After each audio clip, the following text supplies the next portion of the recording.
All right, I believe we are live. How's it going, everyone in the chat? We've got full room today because everyone's hanging out for the Better Beatmaker contest results.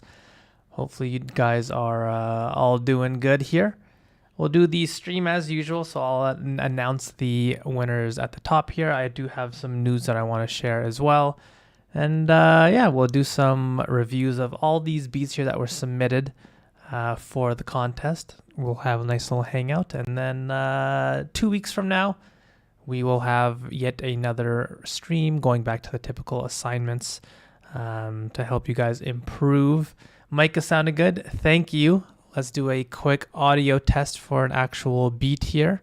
Let me know if this is coming through, and I'll test out my mute button here.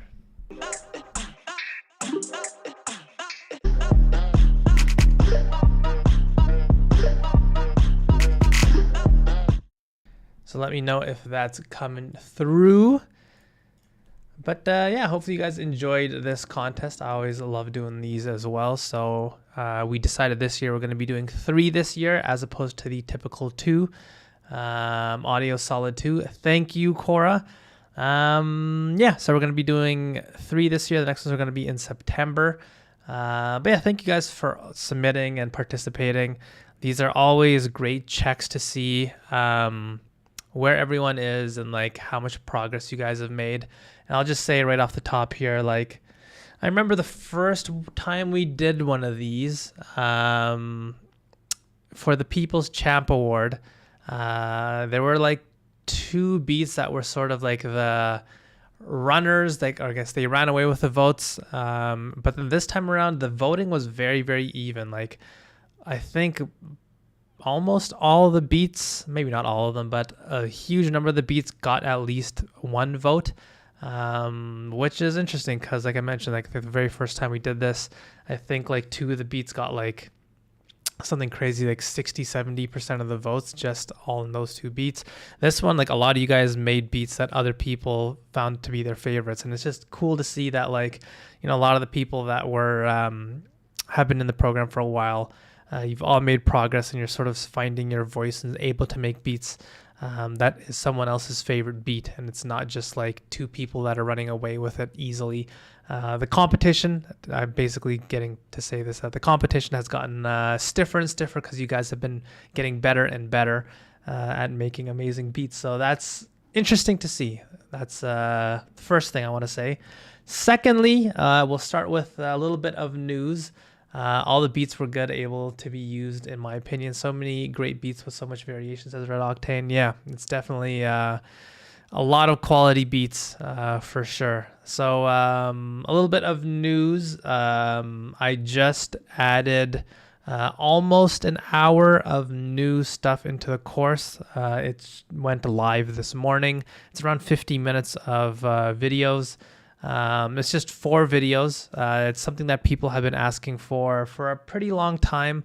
But since we had the contest running in April, I thought this is a great time to film 50 minutes worth of new content. So the new videos, it's under the Fixing Your Beat area in the course. I did genre-specific videos, so how to make boom bap beats, lo-fi, drill, and trap so far. So yeah, let me know if you guys want to see more of those types of videos. But yeah, it's 50 minutes of new content, and I'd walk you through how to make those different styles of beats using the frameworks that are taught in the course already. So it gives you a good understanding and approach to like how to fix your lo-fi beats, how to fix your boom bap beats. You know, there are very particular things of each of those genres that you sort of have to adhere to those specific rules, but it's hard to sort of figure that out. And so in those videos, I walk you through some of the ideas and some of the things that go wrong if you're trying to make those types of beats. An R&B one, that was something I also thought of doing, 90s R&B. So yeah, let me know what you guys think of those videos. But yeah, hopefully you guys enjoy it. So that's yet another Better Beatmaker update. I'm always trying to make the course as good as possible. The last time around, you know, we had a bunch of new, I think, samples, and I obviously redid the course. That was like in December or something. So yeah, I always want you guys to let me know what I can do to improve and what parts of the program you guys want me to add to and whatnot. So your guys' feedback is always open. Don't feel like it's going to hurt my feelings or anything. I want to make this as good as possible. So yeah, that's one thing that I wanted to do for a while, and I've finally been able to do it. I'm open to hearing your guys' feedback. But anyways, let's get on to the contest here. Again, lots of great beats. So we will do this I'll announce the 3 prizes. So just as a reminder, we have the prize for the best beat, my personal favorite beat. That's $750. So I bumped that up from the $500 initially. We have the People's Champ. That is the beat with the most votes from you guys. Again, I bumped that up to $750 as well. And then we have prize number 3, which is the beat that is cool but needs a little work. So that person gets a one-on-one hour-long Zoom call with me where we go through your beats. And I sort of give you pointers on what you can do to fix them and whatnot. I've had a few people have that prize, and it's really helped them sort of see, one-on-one very directly what are some of the things that are sort of holding them back. So that's for the beat that has a cool idea in it, but I just think it needs a little bit of tweaking just so the producer can be able to understand how to turn their ideas into more full, complete, professional sounding beats. So those are the 3 prizes. That's pretty much it. By the way, if you are watching this and you're not in the Discord, please do join the Discord, because I have the announcements for all the assignments going forward, and that's where we review beats and you can get feedback from me and my team members on your beats. Lots of discussion all the time. I mean, we had a lot of communication over the last few weeks. It was really awesome to see how involved you guys are in the chat. I love to see you guys helping each other out as well. So yeah, if you're not part of the Discord, not part of the accelerator, the mastermind, please do join, because it's only to your benefit. As KJ says, the Discord is the truth. So yeah, let's just hop right in. I don't think there was anything else that needs to be covered. Let me know. Red Octane says, when you do the Zoom calls, do you set it up so you can control their mouse and fizz? So I don't do remote viewing, or what's it called? Remote control. I basically ask the people to send me their beats and the stems and everything. And I sort of look at how they build their beats, and I spend like, half a day just on my own trying to go through all their project files and see what types of sounds they're using, see what effects they're using, and then really try to break it down like that. It's less so about like, here's a small little FL Studio trick or anything like that. It's more so very sort of all-encompassing ideas and like big mistakes that they might be making that's sort of undermining their beats, as opposed to, showing them little shortcuts and whatnot. So that's the way the one-on-one usually goes. But yeah, let me know if you guys have any questions or anything. But otherwise, let's just go ahead and start with the prizes. We've got the big, beautiful wheel on standby here. We won't be using it for now. We'll get back to that after we make the announcements for who won each prize. So without further ado, I should have some sound effects or something. I should have upped the production on this stream, but whatever. So the first prize, we'll do the one-on-one. So this is the beat in which I felt like the idea was cool. Lots of cool sounds, maybe cool sort of approach to the beat, but I think it just sort of lacked the sort of framework. Needs a little bit of help piecing the idea together to actually make it a cohesive, full idea.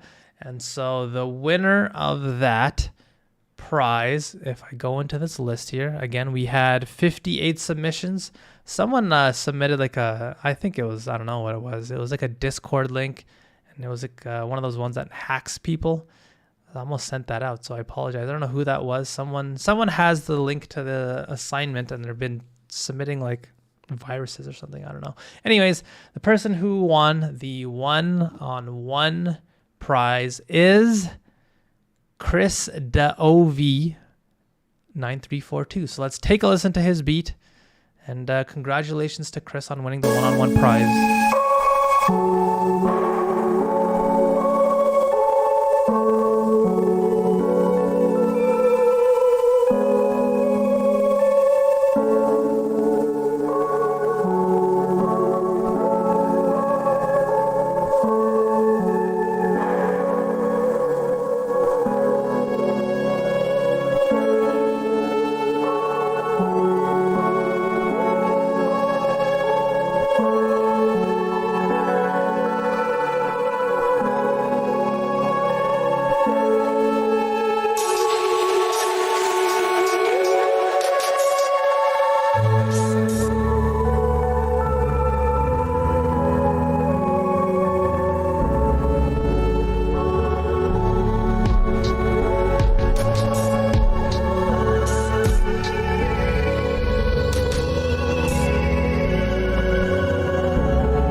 So that is Chris's beat there. Really cool, unique sounds in it. Sounds like it's in a movie soundtrack and between a movie soundtrack and a hip hop beat.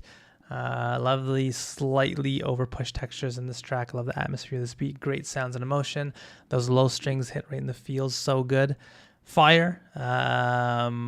Pretty cool sounds. Yeah, I feel like the exact same way. Just so many cool textures and ideas in this beat. I love the use of space and like the background and the foreground. Lots of interesting textures in the background.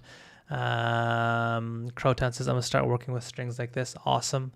The drums should have been a bit bigger part of the beat. So good. So yeah, I think some of the sort of structuring and how it was put into like a beat format, taking the sort of core ideas in this beat and sort of translating it into something that actually does feel a little bit more like a beat and less so like a sort of soundtrack. I think that would be a really helpful idea to learn.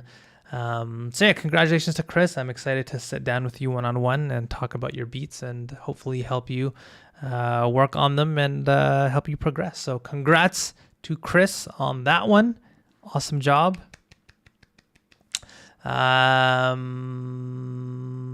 Yes, it sounds like you guys are also having some funky idea or some funky things happening with some of the links. I know for like SoundCloud, when you click share, it gives you like text. And so you have to like copy and paste the actual link itself to listen to it. But anyways, let's keep on going. So the next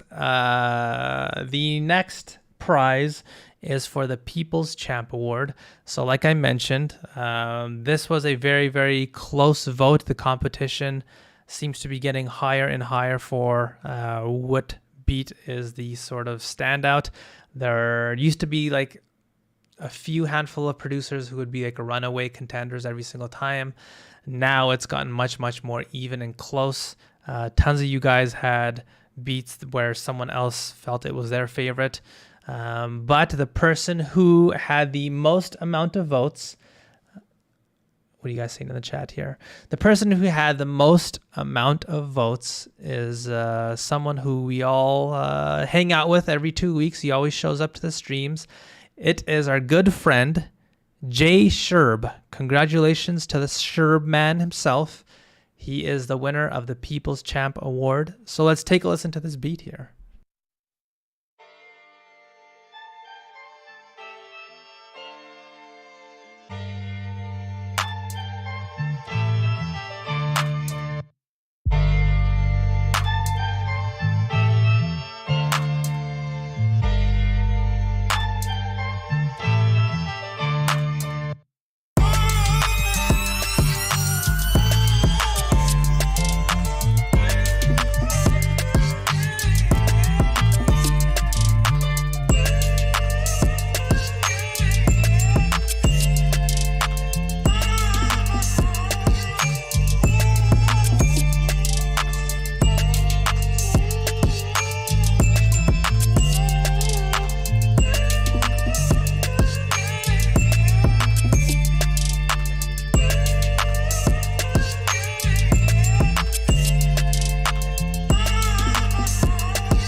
Congrats again to Jay Sherb.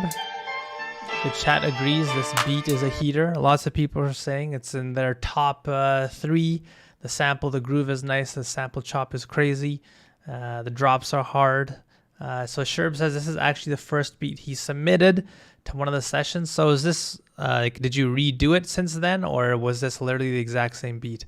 I didn't realize I submitted that beat in error until yesterday after struggling 3 weeks to come up with something. Interesting. I could hear Big L on this beat. Sounds like Ninth Wonder. This kind of reminds me of something that, like, this is probably an old reference, but like The Game would rap on when he first came out. I remember that Hate It or Love It beat. This sort of felt very similar to that beat to me in terms of like the aesthetic of it. Awesome beat though. Really, really awesome. This, you guys are saying it's a Jack Harlow beat. Interesting. I've never really listened to Jack Harlow, but I'll take your word for it. So yeah, congrats to the People's Champ, Jay Sherb. The title is his until we do this again. Then it might go to someone else. Yeah, very early Kanye The Game. Yeah, it reminds me of some Kanye production as well. I felt like this is just a great way to use the sample. It sounds like, I'm not sure, but whether you used Literally the same beat from my first review session when I signed up for a better Beatmaker. That's wild. So was this just a sample, or did you layer your own sounds underneath it? I'm curious. Because it sounds like there was some pretty cool layering done. I love the bass line of this beat as well. The drum switch up was really awesome too. Yeah, just a really good effort put into the arrangement. I can definitely see why people enjoyed this beat, myself included. Jack Harlow's new album is a must listen. Wow, that's big praise coming from KJ. And so yeah, that is the People's Champ Award. Congrats to John once again. So let's move on to the final prize. Also, Sherb, if you can hit me up on Discord, let me know what your PayPal info is. That would be very helpful. Thank you. Let's talk about the favorite beat of mine. This was yet again another difficult choice. It didn't feel like there was like a clear-cut runaway winner. There were probably 3 or 4 beats that I think really stood out to me in my personal favorite. And it's also interesting to see how you guys vote compared to what I do. I think it's at times I can sort of see people go one way in terms of actually I don't even know. I don't know what I'm talking about. Anyways, I'll just announce the winner, guys. Enough lollygagging. Sherb says at its core it's a sample and there's some light layering. Gotcha. So yeah, the winner of the favorite beat of mine is Imperfect Canvas. Congratulations, Imperfect Canvas. I really love this beat. Such a unique feel to it. Let's just take a listen.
awesome beat here by Nautilama, aka Imperfect Canvas. Just such really unique textures. That's why I always enjoy Nautilama's beats. But I just loved how he or she or they leaned into their own unique style. I always love hearing that. I'm not sure exactly what sort of genre this would be categorized, but I sort of like that. And I like the fact that there are like blurred boundaries with this beat. The beeps in the background is great. Is that a flute, sax melody, or a sample, or written? I believe I have the same sample on my computer, but I think it's just the Fender Rhodes part of it. I think there were some textures that Nautilama added into the beat. It feels like I'm covered in a blanket on a hammock. The tape saturation is real, gives that great feeling to the Rhodes. This is crazy, says Alex. West Side Gun would love you for this. Yeah, just such a unique, chill beat. I just really enjoyed it. Again, it just sort of blurred the lines in terms of genre. I don't know if it works as like a lo-fi beat or a boom bap beat or like a chill beat. It's just sort of its own thing. And I always love Imperfect Canvas's beats for that. And so, yeah, let me know what your PayPal is as well, Nautilama. And congratulations for winning the prize once again. And again, this is a very, very hard competition, just like what you guys felt for your votes. I felt the same way. There are lots of amazing beats. So much progress has been made by so many of you guys, and it's very encouraging to see. I know there's probably people who are a little bit busy and like can't make it to the stream, but a lot of members have gone on to like start working with artists. I was just talking to Mixter Mom, for example, last week, and they told me that an artist was going to release like a music video to one of their beats soon. People are gone on to sell beats. They've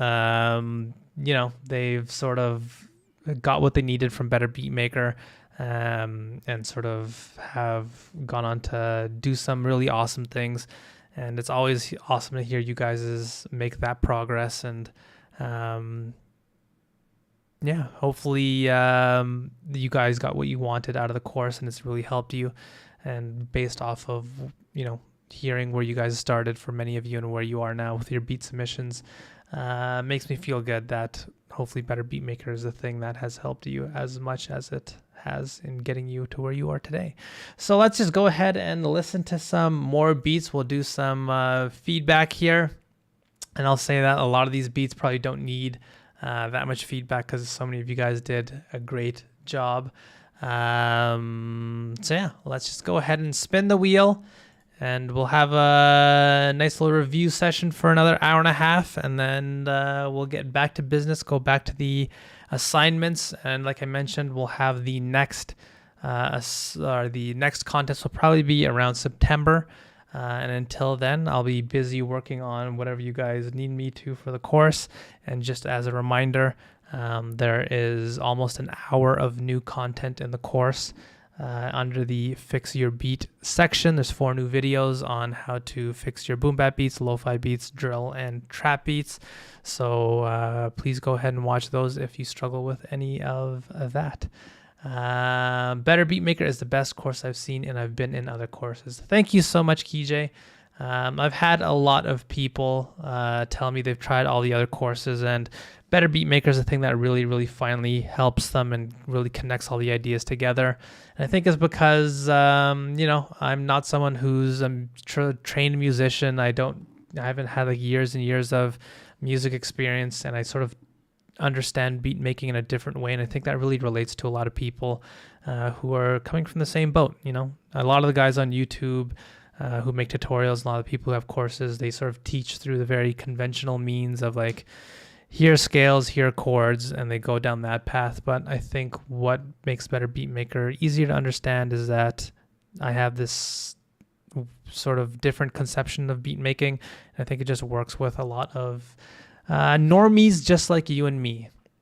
I think that's what can help. I can't wait for the next assignment now that I have more time on my hands. I was saying, Medea, I haven't seen you around in a while. It's good to see you. Hopefully school's going well. Vibes for sure. Congratulations, Sherbs and Imperfect won the money prizes, and Chris won the one-on-one.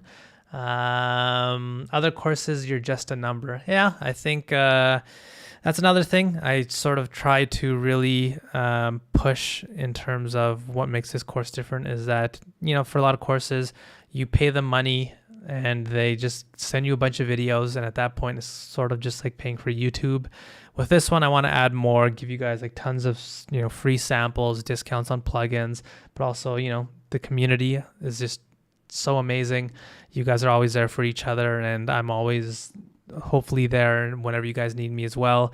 We have these streams, we have contests. So yeah, I think Better Beatmaker really stood out to me with how to identify missing frequencies in beats and not to overcomplicate my ideas. Definitely. I think that's one of the struggles for a lot of newer producers as well. Just like what actually matters when you make beats. What is the difference between a good beat and a bad beat, and not approach it in a way of like, your notes are not in key, that type of thing. There's sort of a lot more to composing than just like sort of traditional music theory. And I think that's what Better Beatmaker goes into. Will this be on YouTube? My service is totally crap right now. You can watch the replay, so don't worry. This will still be available.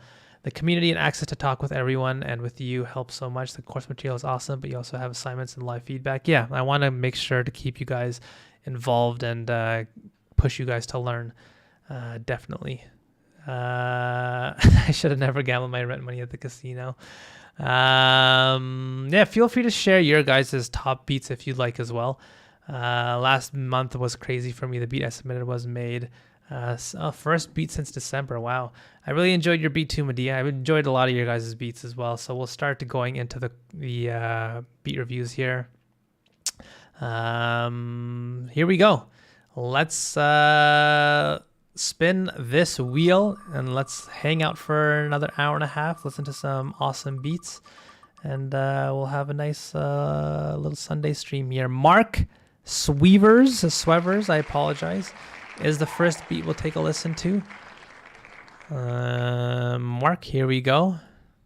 Let's take a listen to this beat and leave feedback. Let me know what you guys think about this beat.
So cool beat here from Mark Swevers.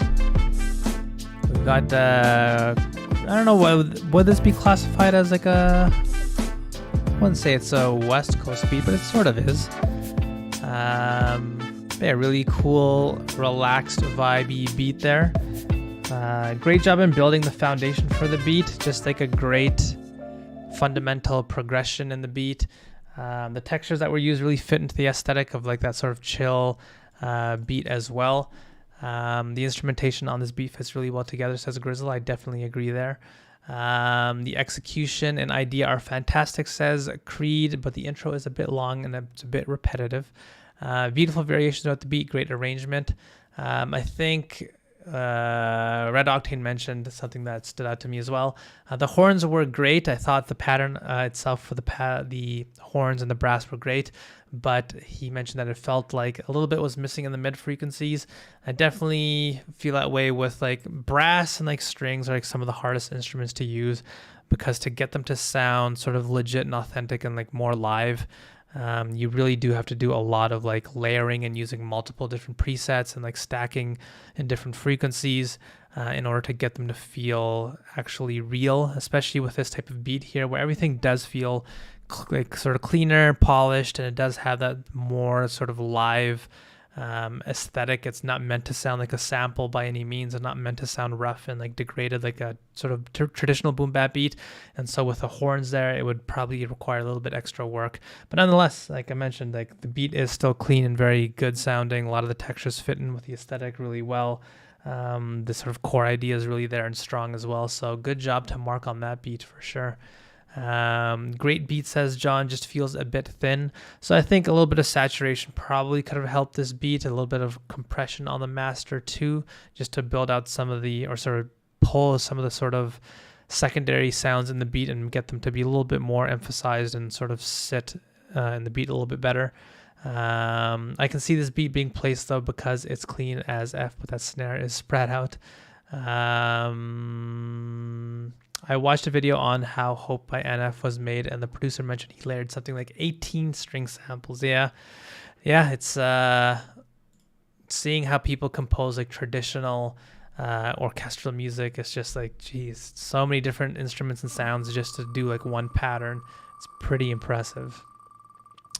Let's see what PWNC has for us. You know, for so many names, I thought there'd be drama with every single spin, but this has been pretty spot on. So P-Dub, I think I saw P-Dub in the chat. Let's listen to P-Dub's beat here. Let me know what you guys think about this one. Track was not found. Did P-Dub remove it after this contest? I hope not.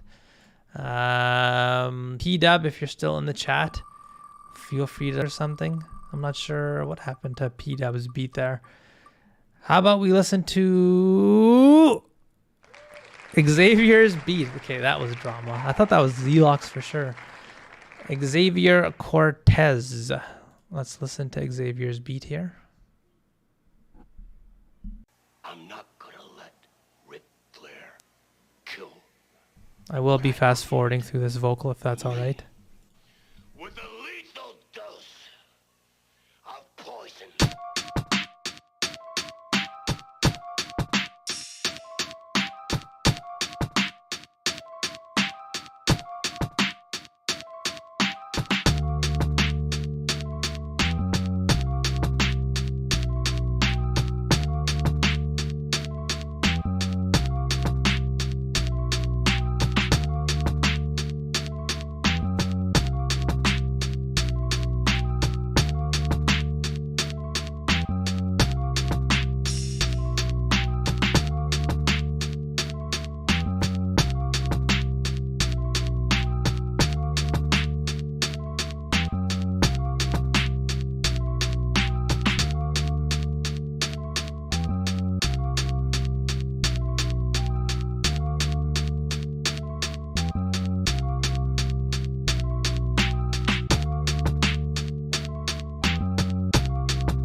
So I think I talked to Xavier before about his beats.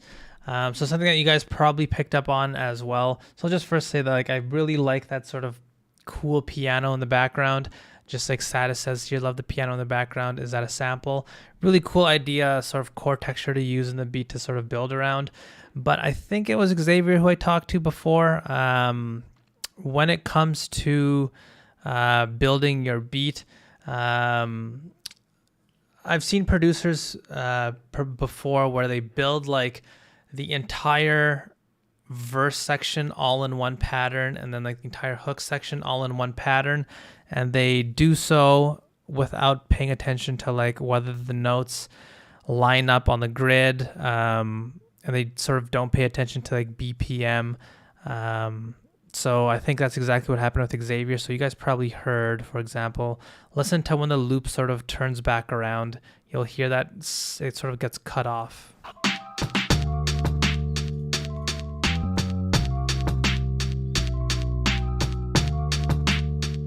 So it would be at the end of this bar here. You can hear it sort of jumps up a little bit early. From what it sounds like, that's like the pattern just not aligning with the actual grid in the playlist, and yeah, I think that's probably the reason why there. So Xavier, whenever you're producing, make sure to pay attention to like what the playlist is doing. Make sure every single thing aligns. Use the metronome feature. Make sure it's on as you produce and as you're sort of arranging the blocks in your playlist, because it sounds like what is happening there. Why am I so low in my chair? I'm gonna raise this chair up. That didn't really help much. So yeah, what happens there? I sort of look like Andrew Huberman with my big beard. Anyways, so yeah, I think what's happening there is just not lining up the arrangement in the actual playlist there. So make sure to pay attention to that, just because that will help you with that issue. And posture check. The also another thing is to try to break your beat down into the smallest amount of blocks possible. So like I mentioned, instead of producing an entire verse section, maybe just keep it 2 bars at a time for each sort of instrument loop, and that will help you identify, you know, exactly which sound might be, the pattern might be off grid, if you just break down the blocks like that as minimally as possible. So yeah, thank you for submitting that beat, Xavier. Let's keep on spinning here. I believe Xavier is a newer member as well. We already listened to Imperfect Canvas. Trying to rub it in, trying to get a second listen. You know what, Imperfect Canvas? I think not. What did P-Dub say about his beat? My link was jacked. What happened? What does that mean? Rosha's up next.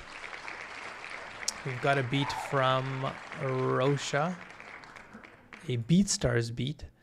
So Rosha's out here selling them beats. Let's take a listen.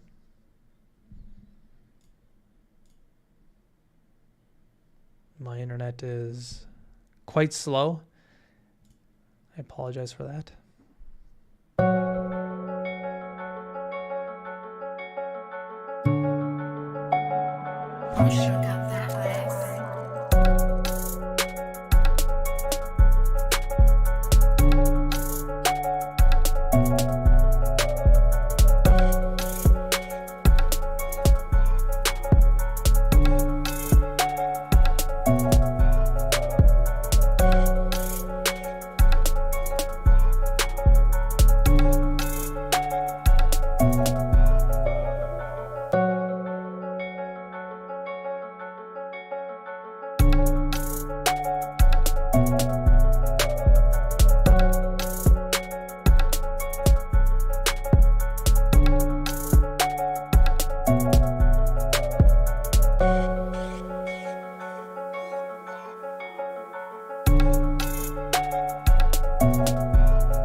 So that was a Roche's beat there, a very well put together trappy beat.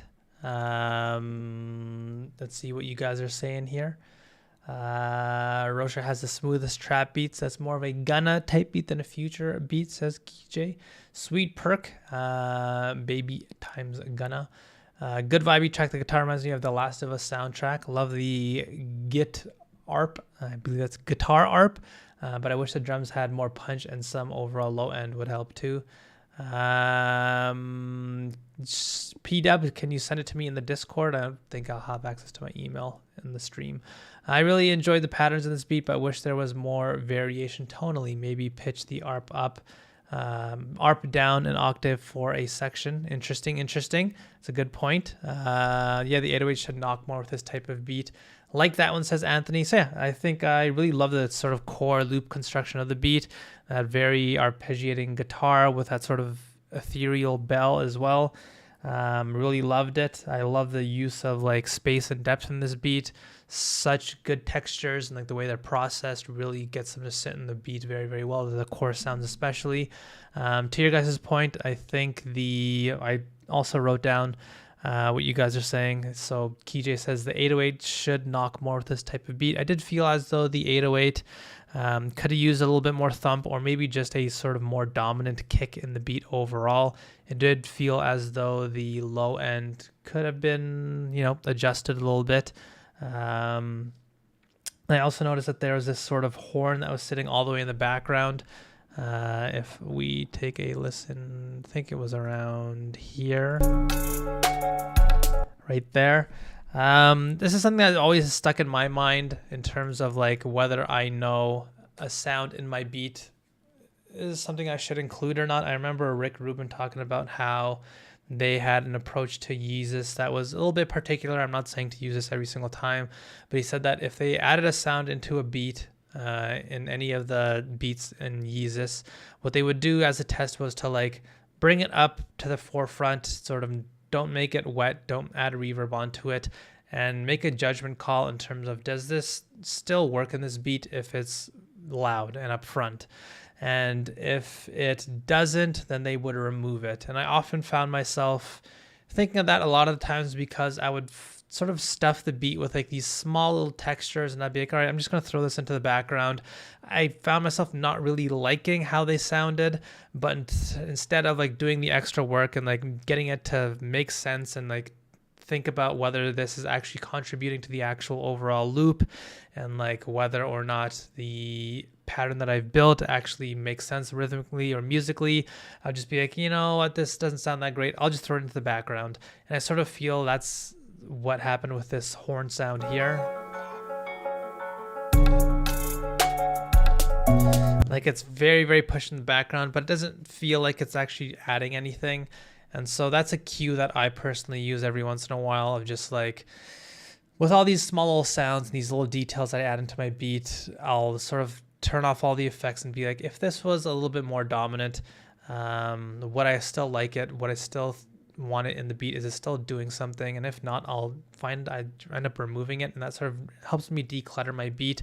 And I'm not saying to leave it at that space. You might, take that sound and push it right back into the background as well, but it just forces you to make decisions and not just be sort of in this mindset of, you know what, this sound here doesn't really fit, it's not really adding anything, it's sort of mediocre, I'll just sort of make it a small little piece in the beat. I think just having every single sound in the beat be something that you really love, and like it really helps put the idea together. And naturally you might have to still put it in the background of the beat, but just making sure you're making good decisions with every single sound in your beat is really, really helpful. So that's a little cue that I think about that maybe can help one of you guys as you produce.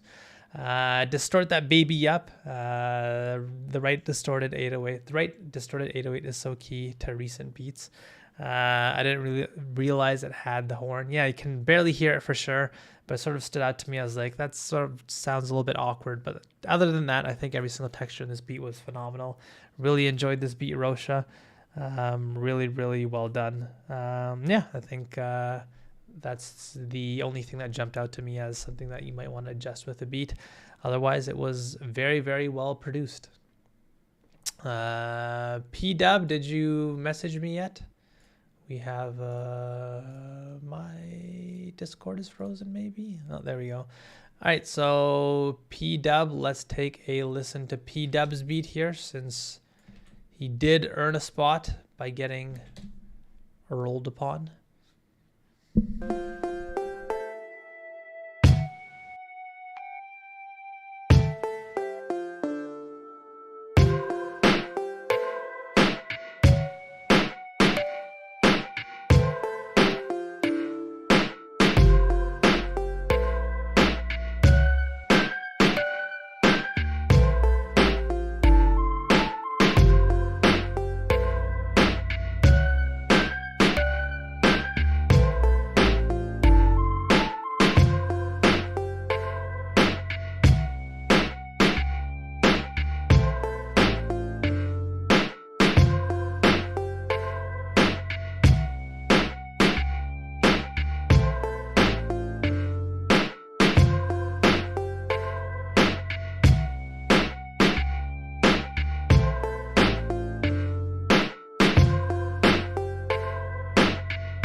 I feel like with this beat, something that Jay Sherb mentioned is really interesting, and that I'm curious to hear what you guys feel in terms of, like, if someone asked you what a stock sound is, what are the characteristics of a stock sound, what would you say? Because I feel the same way in terms of John Sherb. He says a lot of the textures in this beat were stock sounding, and the beat has good bones. It just needs to be using better, more full sounds. So I'm interested to hear what you guys feel is the idea of what is a stock sound and what isn't. So while you guys answer that, my thoughts on this beat. Like Sherb said, I think the sounds that were used in this beat, the shapes that were used is what made sense to me in terms of, like I mentioned, the chorus. You want to think about like the contrast, or the amount of sustained sounds versus the amount of plucked sounds or transient sounds. And I think with this beat, we had that flute that sat a little bit more in the background, and we had that sort of pluck sound in the beat as well, and those are like the more dominant sounds. And I think that showed like a really good balance and idea of how to choose sounds in terms of the shape to get them to fit into the beat. Creed says the most average median sounds generic, perhaps, as T Breezy. Red Hawkins says it may not even fully be a sound change, but adding a good amount of effects onto the sound so they don't feel so stock. If it still doesn't sound right, then try a new sound. Stock sounds are sounds with little to no processing on it. Possibly some one-shot kits or some VSTs. Stock usually means flat to me, lacking in punch and or character. Digitech, how's it going? So we did the announcements at the top of the stream if you want to rewind. Stock sounds vary from the DAW. Some stock sounds are better than others. With that said, it also has to do with the sounds you are picking within those built-in instruments too. So yeah, I think when I think about stock sounds, I think a lot of you guys are saying things I agree with. With a lot of DAWs, especially with the modern DAWs, a lot of the sort of stock sounds that come with them are more, they lean more towards electronic production. So, FL Studio, Ableton, what have you. I think most DAWs are built with like EDM, electronic music, maybe even like the rock music in mind. Very seldom are there sort of DAWs that are built with a hip hop orientation. And so with this beat, we have that pluck sound as one of the main sounds here, and the flute sound as well.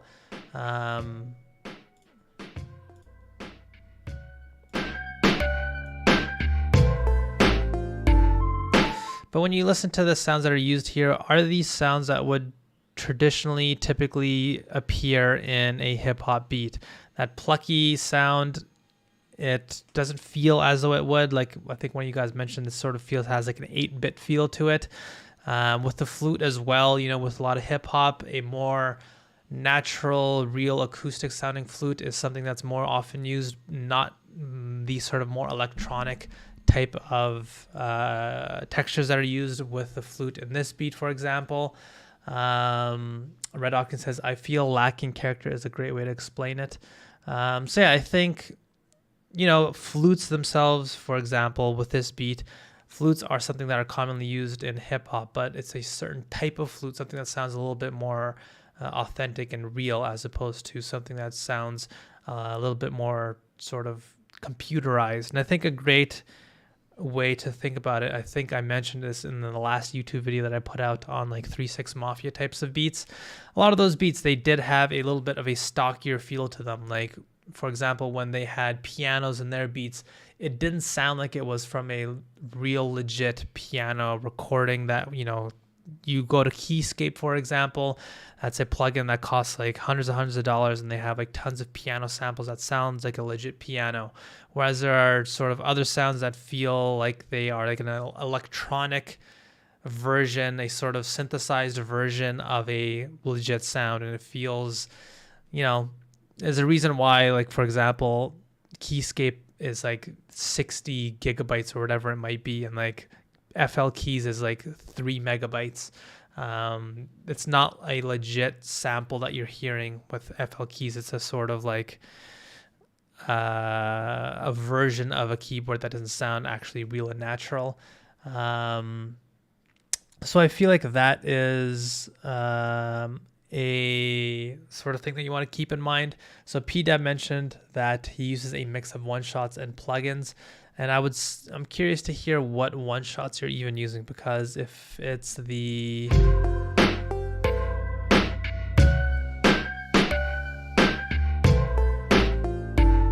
Yeah, I'm not sure. Like is that main plucky synth actually like a cowbell or something?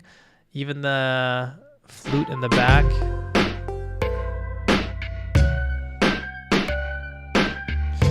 Yeah, to what you guys are saying, like the fact that it doesn't have much processing on it, like do we typically hear flutes that are just that dry and, don't have an amount of like reverb on it? Maybe a good thing is just it doesn't sound like naturalistic, the way that flute sounds as well. It's very hard to like define what stock means. You know, it's a thing that gets hurled around a lot, but I often think about like what is an actual good definition that's understandable when it comes to what a stock sound is. The kick and the snare sound too similar as well, says Creed. With FL keys, a great hit has been made. Can't remember the name of it. Like, I'm sure there is. I'm not saying that, you know, it's an inferior choice just by the fact that it's like a small plugin, or that you want natural and 100% authentic sounds in your beat at all times. There are definitely situations where you don't want natural sounding tones and textures, just like I talked about in the video that I put out on 3-6 Mafia last week. But I think if, you know, there needs to be some processing, there needs to be some idea of like where the sounds sit as well. So, you know, it's very hard to define. I don't know. I'm still thinking about this. I don't have a good answer for like what exactly does stock mean. PW says, is it too robotic and predictable? I think with the patterns that you've built here, I would have liked to see something where the actual rhythms of the instruments are a little bit less predictable. So for example, you have that flute pretty much changing on each and every single bar, and then you have like a pattern for that plucky sound. I think it's a cowbell or something. I'm not sure what it is, but that's just like 4 notes in a row, and it's, you know, everything's very predictable.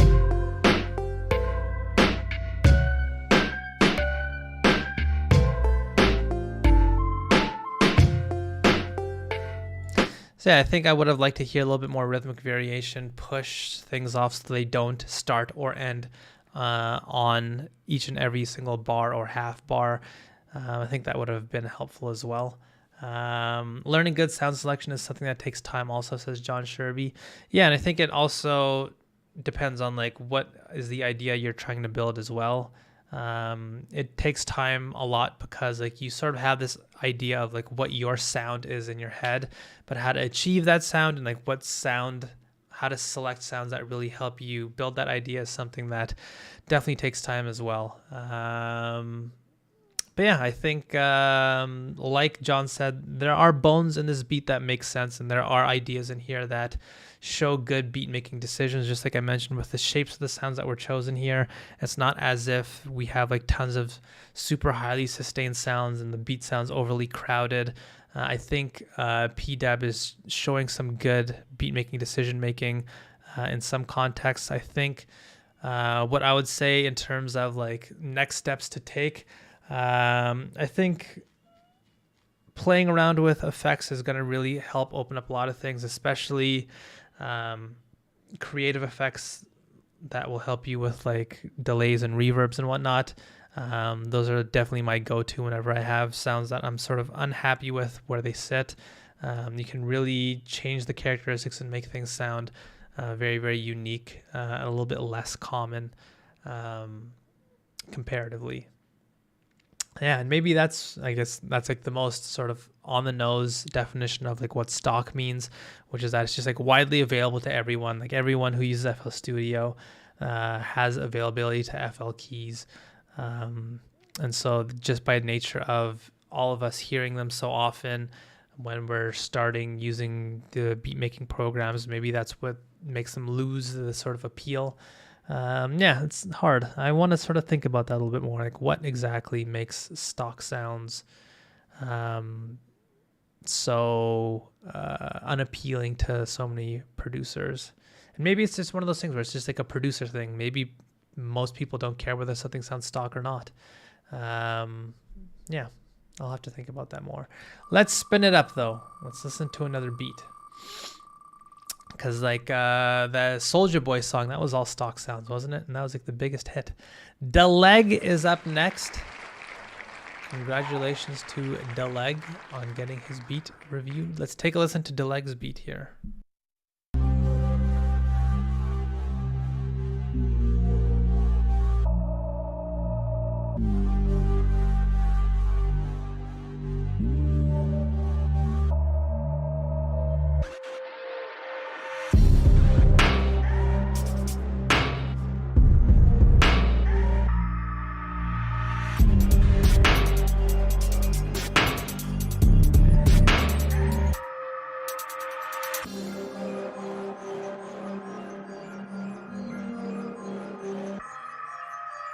All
right, that was Deleg's beat there.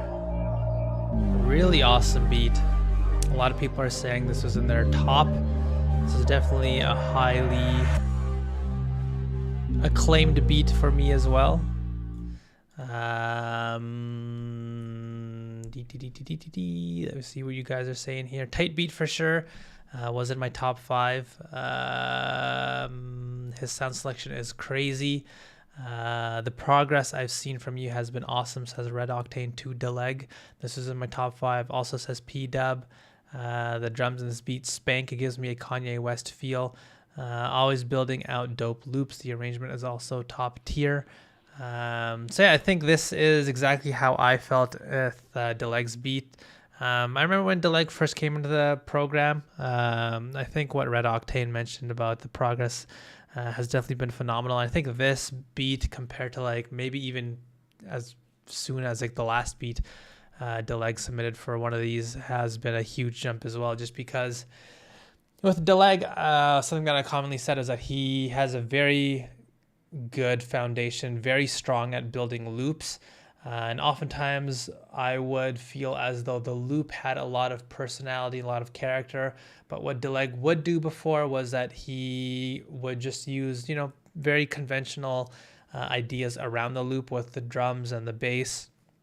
And I always wanted Deleg to push himself in terms of like the additional sounds that he used, how he structured the drums, what types of drums he used, what types of basses he used. And I think this definitely feels as though this has a lot more personality, and Deleg is taking a step into hopefully becoming more comfortable trying to, you know, create unconventional ideas that are a little bit more particular and unique to him. Just because, you know, we abandoned the sort of traditional trap drum patterns that Deleg often used, and sort of we have something very unique here with what was structured here.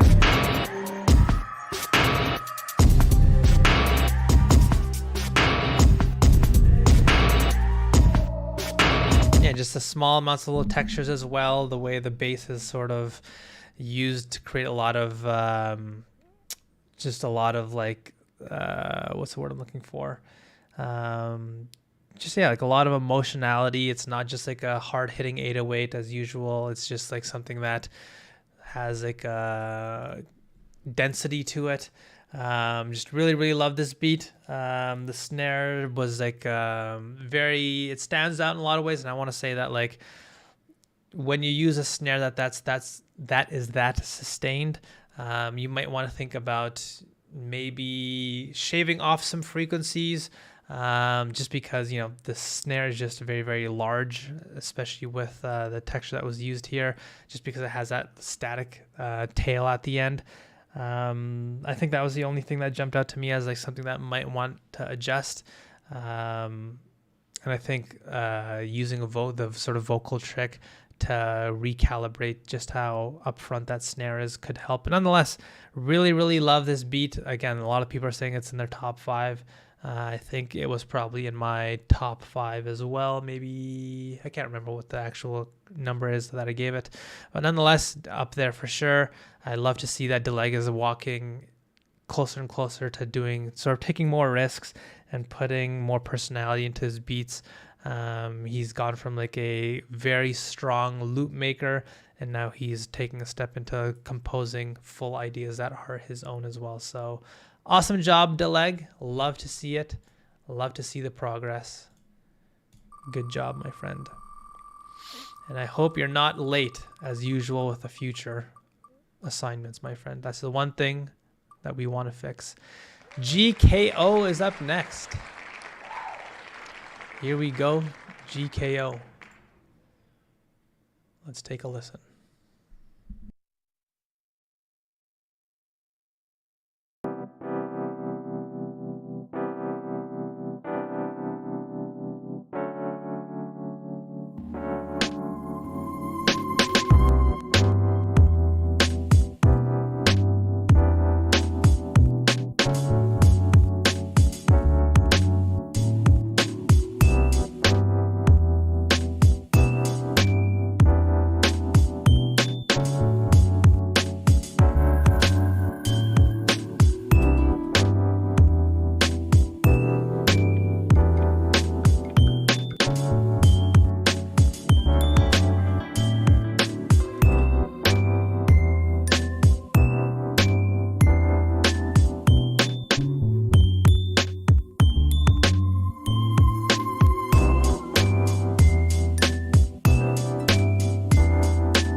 That was GKO, who is a newer member to the Better Beatmaker program.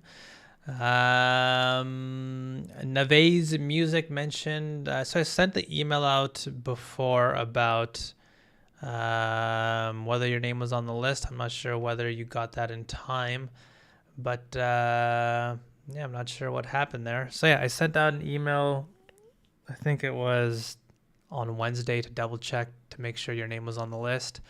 And I gave you guys, actually it wasn't, it was like last Sunday or Monday, and I gave you guys a few days to make sure. So hopefully you got that email. Make sure that you're not, my name's not on the spam list for your email, just so that doesn't happen again. Yes, feel free to send over your beat to me personally. I can take a listen to it, although the contest is over at this point, unfortunately, but we can get that fixed for next time. A lot of good ideas in this beat, but the real distractor for me are the music box sounding keys throughout. Just sound out of key. The drums feel a bit flat, but I love the vibe. Such a smooth vibe, great beat. The bell's kind of annoying me. Wish it was further back in the mix. I like the idea, but the bell could have been better. Some humanization on the drums might get this to mesh well. Nice vibes, says P-Dub. So yeah, I think with this beat, GKO showed a lot of good ideas in terms of choosing the sounds. I think the textures, the sounds that were used, where they sat in the beat were all on point. We didn't have like very dry sounds that like sort of sat in some weird spaces. I will agree that the music box sound was a little bit piercing compared to the remaining sounds. I might control like the higher, brighter frequencies just to get it to not contrast as much compared to the other sounds in the beat, because I think for the most part, like that was the only sound that sat that high up in frequency range. I think for the most part the sounds sat in a great place, but I feel like the patterns that were built with the beat could have been readjusted.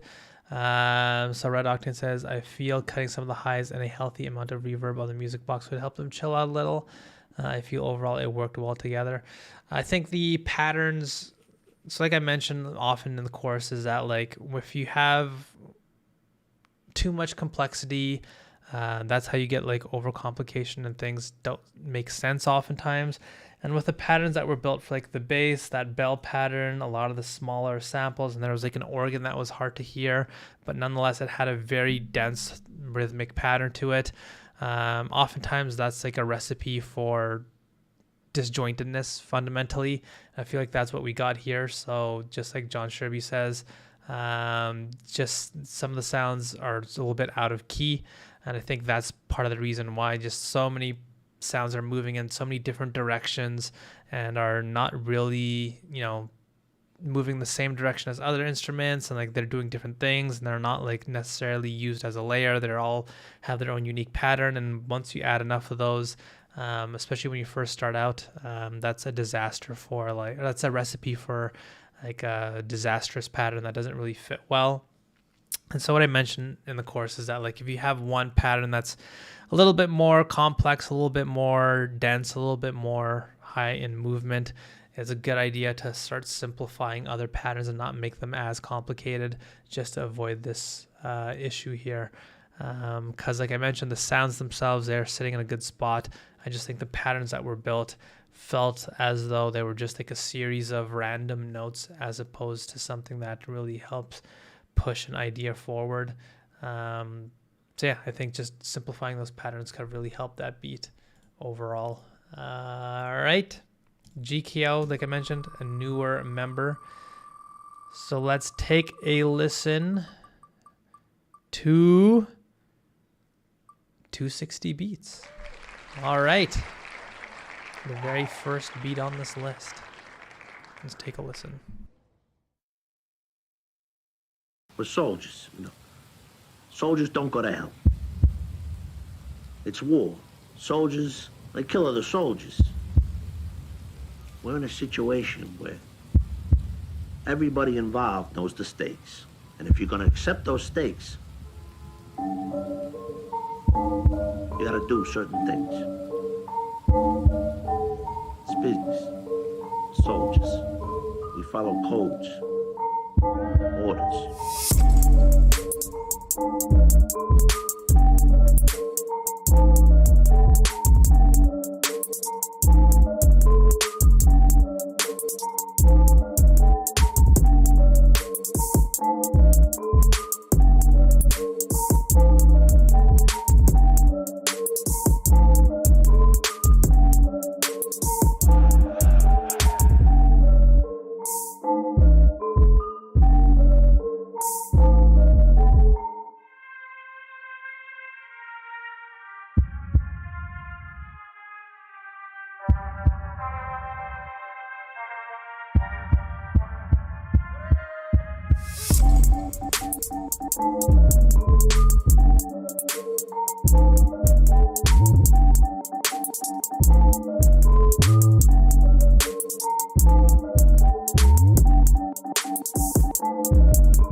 All right, that was 260s beat there. Definitely got some good ideas in this beat, but there are things that I guess jump out to me. The melody is good, but the UK drill beats kill me when I don't hear the slides. The switch up was nice. I feel like the sounds for the switch up kind of come out of nowhere, says Diego. So that's something that jumped out to me as well. So with this beat, I guess it's, from what I'm hearing, I like the chants and changes in the bell throughout the beat. From what I'm hearing, I think that main bell sound is from a loop. The beat starts off with that bell sound. I think it's really, really awesome. I love the way it sounds in the beat. It's a great sort of core sound to use. The pattern that was built was awesome as well. But beyond that, I get the sense that there wasn't that much going on in the beat. So like KJ says, it sounds like something is missing. I would have liked more layers for the beat to fill out a little bit more. So Red Octane says, I think the slides and patterns are great, but the 808 choice is a little off. Has a ton of sub frequencies, but not much in the mids to give these slides that classic UK drill feel. Yeah, the bass lacks saturation in the high end. So yeah, that's a great point. But with the thing that I'm hearing is that it sounds as though, I'm not 100% sure if this is correct, but it sounds like 260 used loop there, which again, it's not a bad thing, but I would have liked to hear more sounds sort of layered on top just to get the beat to sound a little bit more full, just because it did sound like it needed a little bit more sounds. When more sounds are introduced, it's for like a transition, and it sounds very jarring just to have that sort of horn thing come out of nowhere. Google, it's gonna suck ass here. For soldiers. I like that Sopranos intro though. So this sound there, it just sort of, there's no transition. It doesn't, it's just a standalone sound. It's a sort of thin sound as well, and then we go back into that loop. But it just has gross beat on it for the most part. And again, none of these things are inherently bad, and I don't want to discourage these ideas of using loops. It's fine. I think with where 260 is right now, I wouldn't worry as much about the arrangement and learning how to turn a loop into a full beat. I think what is probably going to be more helpful right now is learning how to take your sounds, take a loop even, and learn how to add onto it using the exact same frameworks that I mentioned in the course of whenever you use loops or samples. The same frameworks apply. Learn how to add sounds into your beat, and it also ends up coming up with your arrangement a lot easier as well. So one of the things that I've noticed is that a lot of the times when people struggle to turn their loop into a full beat, it's because they have a hard time taking their sort of core idea and learning how to add more on top of it, especially if they're just starting out and they're sort of relying a little bit more on loops. Learning how to add more ideas onto whatever you've built is going to be one of the most important things you can learn, just because it helps you add and take away and subtract and build more patterns and change things that helps your beat sound more interesting for your arrangement, rather than just relying on gross beat and sort of these sort of novel ideas and tricks. Learning how to control the energy of your beat is going to be tantamount, very important, and adding more textures and more sounds onto your beat is going to be the number one thing that will help you do that. And so I would focus first and foremost on learning how to add more sounds into your beat, into your loop in a balanced way. That's going to pay off and help you come up with better arrangement ideas down the road as well. Nice to hear some drill, really good. I think the hi-hats are a little bit thin. I've been using counter snares for the hi-hats instead of traditional hi-hats. OG Shep, you madman. Sopranos goes hard, says Creed. It kind of transitions into almost the same beat. Yeah, I think like the different sort of sections in this beat are, from what I hear, gross beat versions of the main loop. So yeah, I think Ralph says the idea is good, but the execution needs more work. Yeah, I think the core loop here, the core idea, definitely a good starting point. I just think it needs a little bit more to round out the beat and sort of fill it up even more and just provide more of an opportunity to do something a little bit more substantial with the overall beat arrangement as opposed to just relying on something like gross beat. It's missing those reverse piano chords to fill up the frequency spectrum on second listen. Interesting. Right, so let's spin it up once again. I believe last contest, Ralph was the one that won People's Champ, so we have an ex-People's Champ winner here. We have Medea's beat. I don't know if Medea's still here, but I really remember enjoying Medea's beat here. A hard-hitting, dark boom bap beat. So let's take a listen here.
So that was Medea's spooky beat there.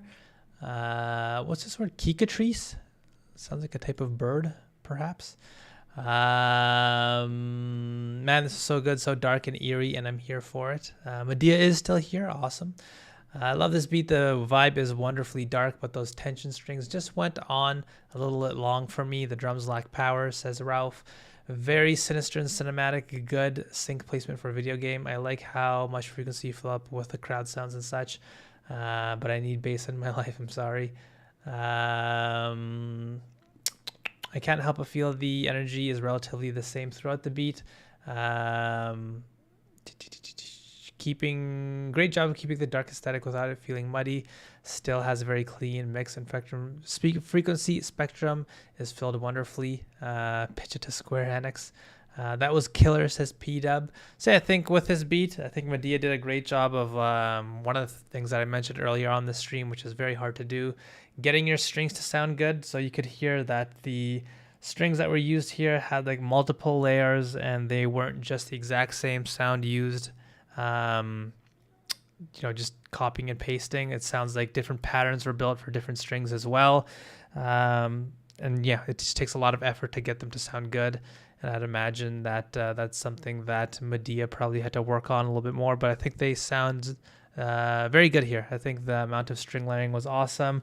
And again, it plays to that sort of aesthetic of very dark and very brooding. I think that's what Medea wanted here. You could even hear we had sections of the beat where the patterns changed and there's like a different articulation on some of the notes here. I believe it was like around here. So we have a little bit more, I'm not even sure what the right word is. I think it's staccato, but I might be completely wrong here. Just the shorter notes here, and they sound very different from the original sort of loop. Yeah, I think there's a lot of great work and detail put into the beat, and I think it sounds pretty full, especially with the small sounds in the back. So yeah, like Ralph said, strings and horns can be tricky. Yeah, definitely. Like strings and brass and choir sounds at times, like those are things that typically need multiple layers of a similar instrument in that category just to sound actually real. So definitely hard to do. Yeah, with this beat, I think Diego says my beat was actually pretty similar. I like your take on the Sinister beat. I think what I would have liked to see was just like some of the people in the chat mentioned, I felt as though the sort of core idea here would have been good for a hook. And I think I would have liked for like that section that I just played here. I would have liked to hear some more things like that, like where the energy of the beat changes. Maybe we have parts that minimize a little bit, just because, having, like I mentioned in the chorus, having so many sustained sounds in your beat can at times make it feel a little bit sort of overbearing at times. And I think Medea did definitely do a good job with those keys. Nonetheless, like the POI, the main focus are these huge strings, and I think just having parts in the beat that control the energy level and maybe dip it down, have a little bit of minimal section, maybe do some filtering. There's a lot of ideas that you could do here. I think that would have been something I might have done with the arrangement, but nonetheless, I think the core idea here, phenomenally put together. Medea's always coming up with like aggressive, dark, heavy hitting beats, and like she said, this is her first beat since December. Hopefully we get more Medea beats coming through in these assignments, because I'm a fan of Medea's beats. What can I say? I'm a real sucker for those deep, dark, low staccato strings. Yeah, I like those too. Masterful production, says Crowtown. So yeah, awesome job, Medea. That was one of the beats that I enjoyed as well with the submissions. Let's spin her up and listen to Elf Monster's beats. They call me Elf Monster. Let's dive in here to this beat called Excuse by the Elf Monster.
That's a lot of damage.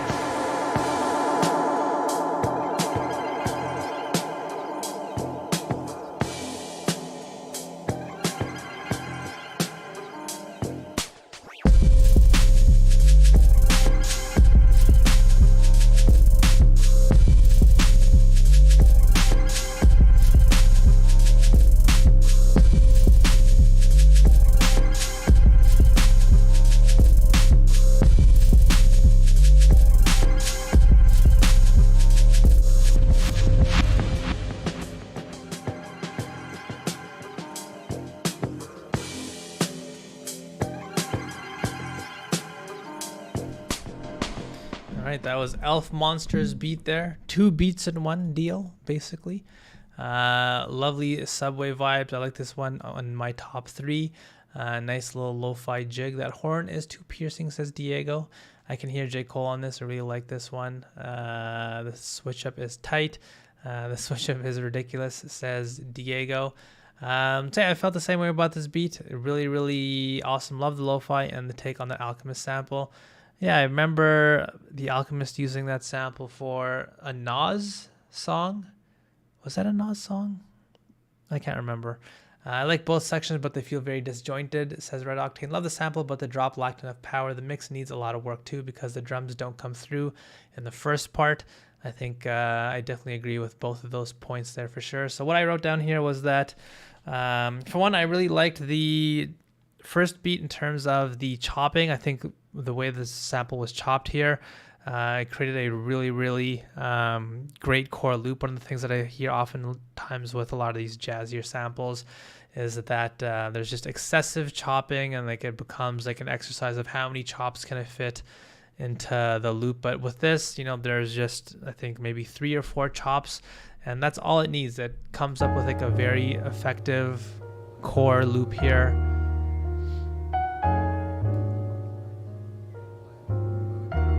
It might even be 2 chops, so it's very, you know, very strong loop there.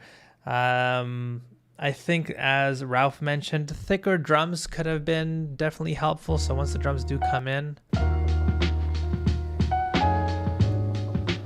they feel pretty secondary in the beat. They don't really have much strength to them. So I definitely do think making the drums a little bit more dense and a little bit more full can help. And that's why, as I mentioned earlier in the stream, I have added 4 new videos into the curriculum. It's around 50 minutes of new content, almost an hour. It's all under the Fix Your Beat section.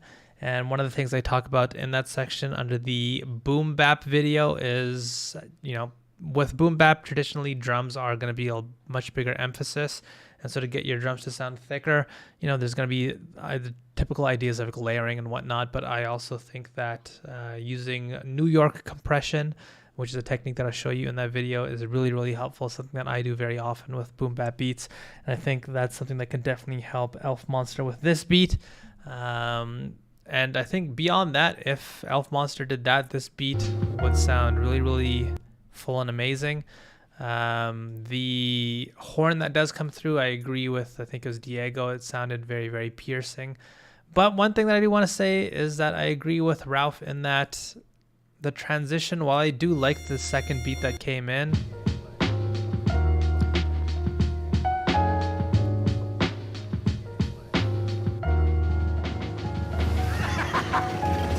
now that's a lot of damage. I feel as though the beats don't really have much in terms of like similarities. It just sort of does feel, yeah, like the transition's definitely cool. I liked the sort of effort that was put into it, but this is basically, you know, 2 beats in one. It doesn't really feel as though we have anything sort of any consistency between these 2 beats. And my concern, as always, the second half was straight up lovage, says Jay Shiggity. The chops are perfect, the transition was hard, the vocals threw me off a bit. So yeah, like I mentioned, the thing, as you know, someone who's supposed to be here to push you guys, I'm concerned that, you know, maybe the reason why that was done was because the producer Elf Monster couldn't figure out a way to chop up the sample a different way, or maybe layer their own sounds into the beat to come up with a little bit more of a straightforward beat idea. And so they just, you know, put 2 beats in one. And so whenever I hear these very huge beat switches and transitions, my sort of radar goes off. I just want to make sure that Elf Monster isn't doing this because they couldn't figure out how to come up with a little bit more of a conventional arrangement to keep the beat from being boring. So yeah, I think while it does sound awesome, I would have just liked one idea for this beat, for the submissions in whole, and try to come up with the best possible version of that one idea, as opposed to, you know, mashing up 2 or 3 different beat ideas and sort of hiding behind that. I'm not 100% sure what that elf monster was, but I'm just saying that's just something that is a concern for me as someone who's supposed to be helping you guys push yourselves. So true. That's a common problem with us loop users. Yeah, I think that's one of the initial skills that's so useful, learning how to add your own sounds on top of loops or on top of samples, because that can really, really help you with your arrangement ideas, as opposed to, you know, coming up with multiple beat ideas in one, or using things like gross beat, which are very common ideas. When is the Boom Bap contest? It's not going to be a stream. It's just going to be a typical Tuesday video, and it comes out on Tuesday. So yeah, you did not miss it. The announcement for that will be on Tuesday. Yeah, so let's keep on chugging along. I saw a lot of Better Beatmaker members in that contest as well, which was nice to see you guys. Let's just say one of you guys might win. I don't know. Choco is up next. A lot of you guys said Choco made one of your favorite beats as well. So let's see what Choco has for us here.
Choco's beat there.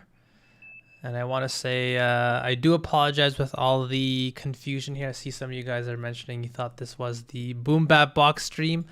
Definitely going to be the last time I host 2 contests simultaneously. That was a bad idea. But yeah, I really enjoyed this beat as well. Choco was on your top 2. Choco was the top 1, says John Sherby. Larry June vibes all day on this one. Luscious low end on this track. This was too much for me personally. It's hard to focus on a single sound, says Diego. Love this one. Great nostalgic vibe. West Coast. That bell perk sound is so good. The synth bass is so good.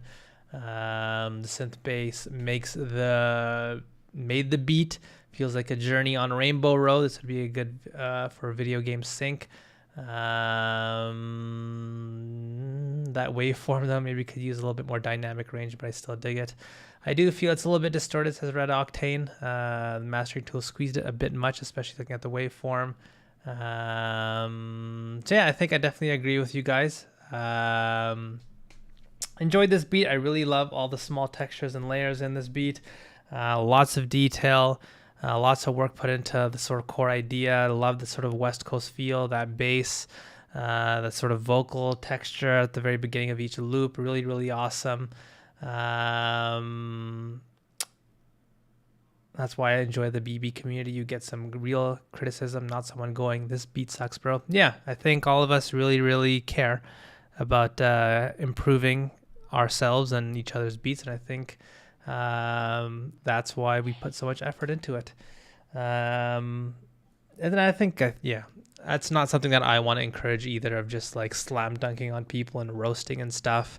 I know some people make videos on like roasting beats, but I don't really feel as though, you know, it's fun for entertainment reasons, but my channel is not an entertainment channel. So I want to make sure to be very concise and very straightforward with my criticism and constructive as well.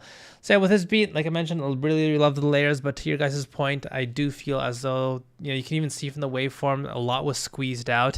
And I think that's why it was a little bit hard to focus on, you know, what sound is sort of up front and which sound is like the sort of POI. Everything really got squeezed together. And I think a lot of it was probably because of the bass, as much as I really do like it. It would have been nice to have a little bit more of a, like you guys mentioned, a dynamic range to this, just so I could really hear the different amount of detail and layers and sounds have their own breathing space, as opposed to sort of getting mashed together.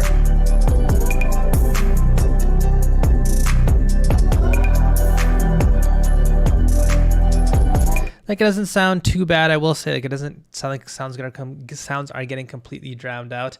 But I just would have liked, you know, we have that beautiful harp in there. We have these awesome bell sounds, the perk. I just think that having them have a little bit more of their own space would have been cool.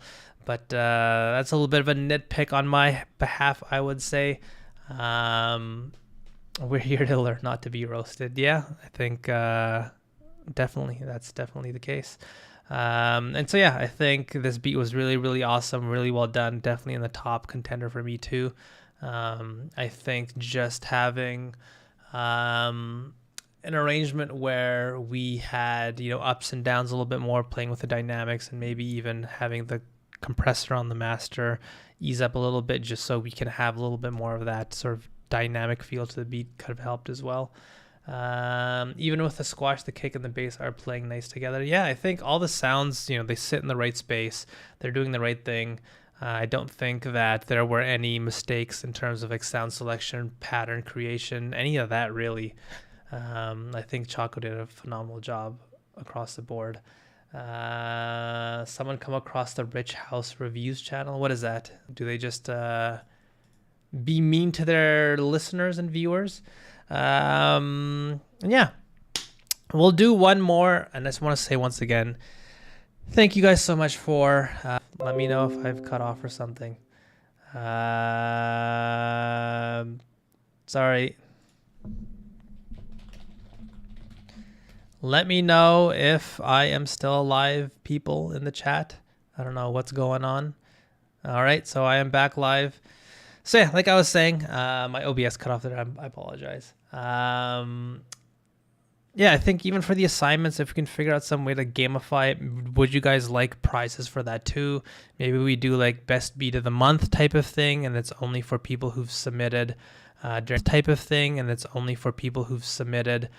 during during the assignments, and that person gets like a smaller prize, and then we'll have the bigger contests like these every few months. Lagging again. No, that's kind of annoying. Not fully fixed. Can you guys hear what I'm saying, or is it just I don't know what's going on here. We'll give it a second. I'm not downloading anything, am I? It's very rainy here, and I blame the rain for ruining my Wi-Fi. That would be cool. I'm up for that, says John Sherby. Hopefully everyone else heard the actual idea. Man, the wheel is not showing the love on this side of the alphabet. You're still lagging. All right, I apologize. Your voice isn't lagging. We can hear you. Audio is coming through, but the video is lagging. All right, all you guys need. This is a music channel, so whatever. Yeah, I was thinking of maybe doing like a beat of the month type of thing for people who contribute to the assignments and stay involved, just to get you guys active as well. Maybe we'll have like a voting system for that too. I'm not 100% sure. So let me know what you guys think about that. Yeah, we'll do one more beat review. And like I said, thank you guys for submitting. I added more stuff into the Better Beatmaker area. I'll send out an email about that tomorrow too as well. But let me know what you guys think about that idea, or if you have any other ideas of like what you'd like to see with the assignments that we do every 2 weeks. Just as a reminder, every 2 weeks I give you guys an assignment, make a beat in a very particular way with certain limitations, certain, make a beat at this BPM using this type of sound, that type of thing. And yeah, the internet doesn't like me. Say we do that every 2 weeks, and I just like to hear your guys' opinions on what you'd like to see and what you feel would get you more excited to participate in the assignments, whether that be sort of smaller prizes throughout the month, just like we do with the contests, maybe some sort of public flogging of people. I don't know. Let me know what you guys think about the idea of just smaller prizes throughout the month or something. I'd like to hear what you guys' thoughts are. And yeah, for the actual course itself, let me know what you guys want for new curriculum, new videos on. We had some people recommend like an R&B type of thing for the beat genre, videos that I just added. But overall, please DM me your ideas, what you'd like to see, what you'd like to be improved. Don't feel as though it's going to hurt my feelings. And if you guys want like an anonymous tip jar type of thing, maybe we can set that up too. If you're afraid of hurting my feelings, I don't know. So yeah, prizes are always good. That's true. Public flogging. I think you guys like that idea. Make everyone make a dubstep beat. Really learn a lot of sound design. Do industrial.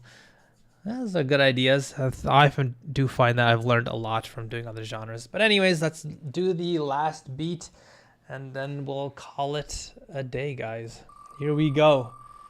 Who does the wheel love for the very last beat? It is... Oh, dramatic. Karasama, our senior Better Beatmaker member.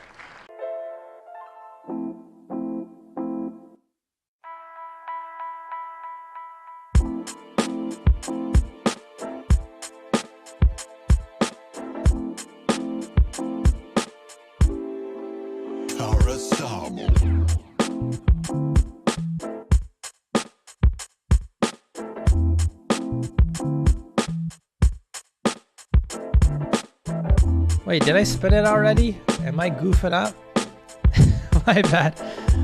Hopefully Karasama doesn't get angry. I landed on... My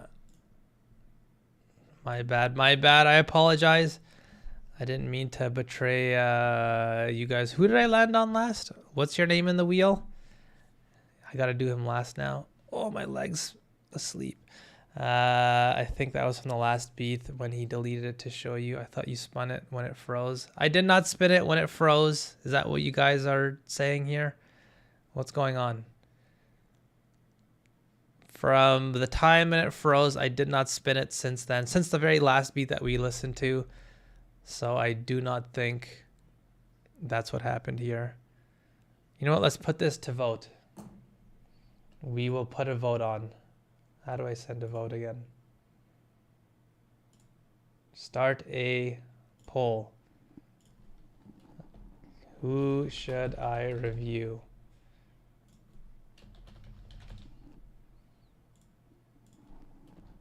All right, here we go. The Democratic option. Vote now. Who should I review? Is it Karasama or KJ? The votes are coming in blazing. The pointer landed on KJ after you took Choco out of the wheel. I think that's what happened, but I wasn't 100% sure what was going on there. Let's let the people vote here. We have 13 votes for KJ. Do both. Would that annoy you guys if I did both? Let's just do both then. All right, we'll do both. We'll do Karasama's first.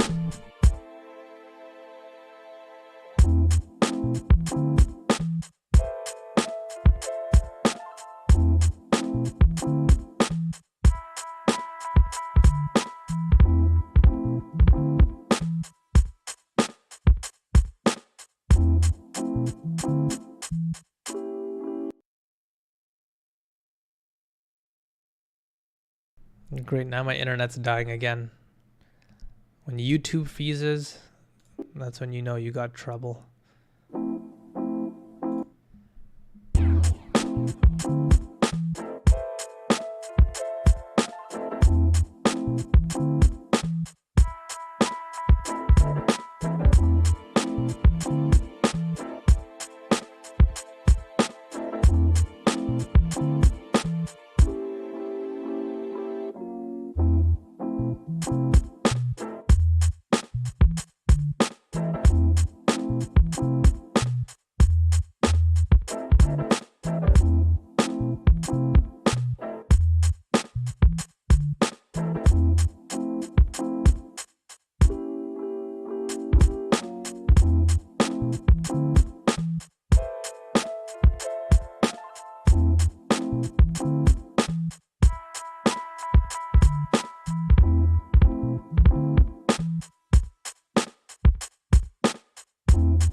Alright, the Slick Rick type beat. We got Karasama over here giggling away. Alright. What do you guys think? It feels a bit too empty, says Ralph, but I like the chops. Logic has entered the chat. He is here. I love the bass line, but the keys sound too thin for me, says John. I like this one. Vibey for sure, says Unrooted. Doesn't work for me on my phone. Wait, what are you guys talking about? Great old school beat, gives a lot of great sounds and allows the artist to shine, says Grizzle. Yeah, I feel like it's I see both points. I think this is like a very usable rappable beat. I think the artist could shine on this. I really like the amount of detail and work put into the actual chops as well. I think that was really, really well done. The bass line was awesome. It sounds like a sampled bass line, which you don't really hear often. The texture that was used for the bass was really unique as well. I think what you guys are saying about just how thin the sounds are, part of me thinks it might be a couple things that sort of jump out to me. Number one, there are definitely times in this beat where it's just the drums playing and it's sort of just the core chops that sort of drop out. But for the verse section as a whole, that's kind of the only texture.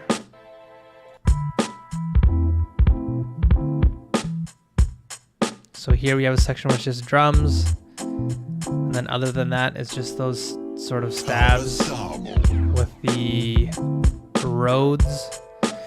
I just think overall, to your point, it would be nicer to hear little bit more personality into the beat as well. Like we have some pretty straightforward sounds, and the way everything's structured, again, it's very rappable, very usable. But with Karasama, you know, with his beats in the past, I've heard some really interesting, unique sounds and approaches to like drums, and he's gone in some really unique directions with his production. With this one, I just feel as though the sounds that were used very straightforward and very sort of minimal, and we didn't get much personality, especially with the way the beat was arranged.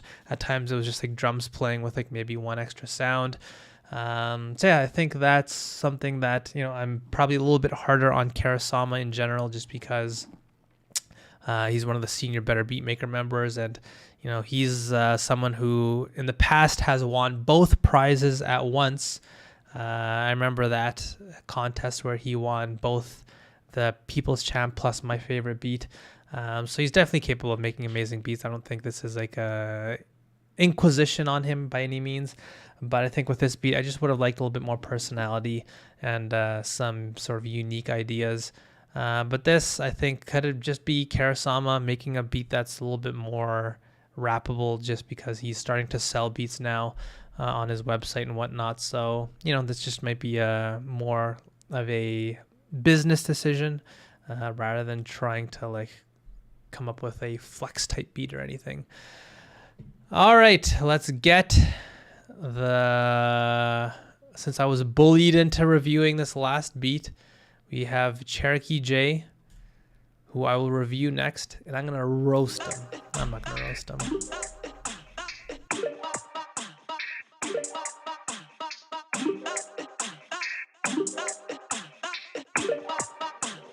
This the one, KJ.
I don't know if it's because I'm an old man, but you guys keep saying Jersey Club like that's a thing. What the hell is a Jersey Club beat? This is my first time hearing of such a term. And this does also remind me of Some Cut, John Sherby. I remember that song as well in high school for me. I think we're old men, maybe. All right, so that's Jersey Club, which is something I'm not familiar with, but I'll just try to review it nonetheless. I really enjoyed the hilarious textures. Okay, so I'm not the only one. The interesting textures that were used, like that bed spring sound. That's a classic sound used in many beats. You heard that new Lil Uzi song? No, I have not. So maybe that's why I'm out of the loop here. It's a new beat genre. I'm old too. But yeah, I think the small textures that you used throughout the beat were really cool, like the vocal samples and whatnot. I think they probably would have need to be a little bit louder, just because it feels a little bit empty at times. Either that or using a little bit more of a sustained sound. So during this part of the beat, I believe.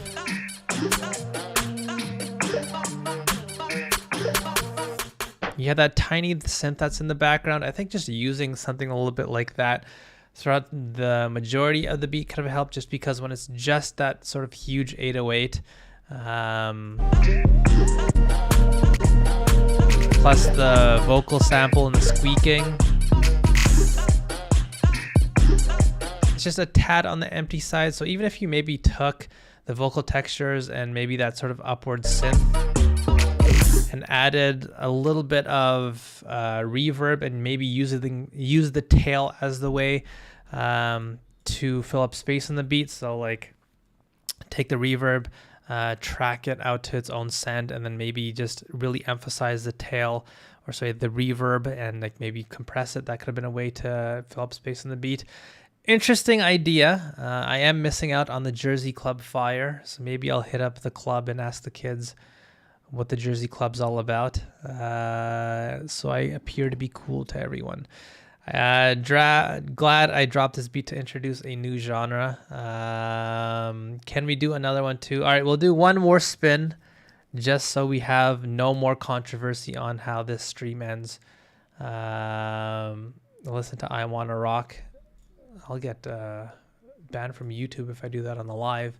So we'll do one more beat here, and we'll call it a day. Once again, I saw Imperfect Canvas walk into the stream here full of swag, doesn't even know that he made my favorite beat, and he's a winner. So congratulations, Imperfect Canvas.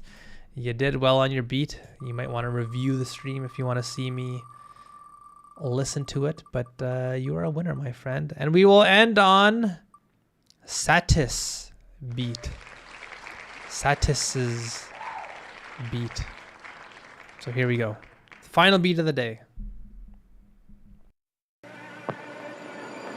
When the heliotrope starts growing among rough rocks, and the full moon shines at night, in a certain area of the earth, that is all.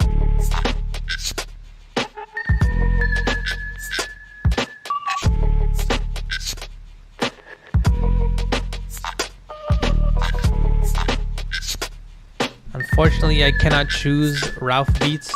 The wheel must choose for us. We cannot disobey the wheel.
That is Sadis's beat. Really cool sounds in here. A lot of personality with a lot of those textures. Love the sound selection, says John Sherby. We have a beef erupting with Red Octane and Key J. Deluxe feels a bit empty with my voice in it. It sounds full. Maybe I should have rapped over it. Sounds like something you'd hear in the early 2000s. This does sound like something from like Mad Lib, MF Doom type of thing. Just a very disorienting yet unique textures in the beat. We had the very sloppy drums. That was really cool. I like the unique cuts in the sample as well, how things sort of abruptly cut off. Makes it sound very, obviously not authentic or real sounds, but that's an aesthetic that you can do for sure. I love the textures, but it's a bit empty and repetitive for me, says Unrooted. I think that he does some really smart things, and like when the beat minimizes, he still adds strings into that section, like here.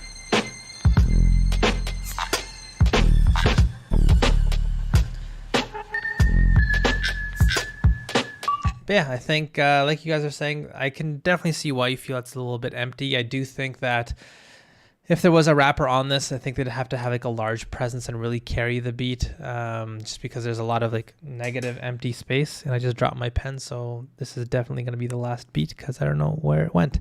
But yeah, I think this was a cool beat. I'm here for the beef.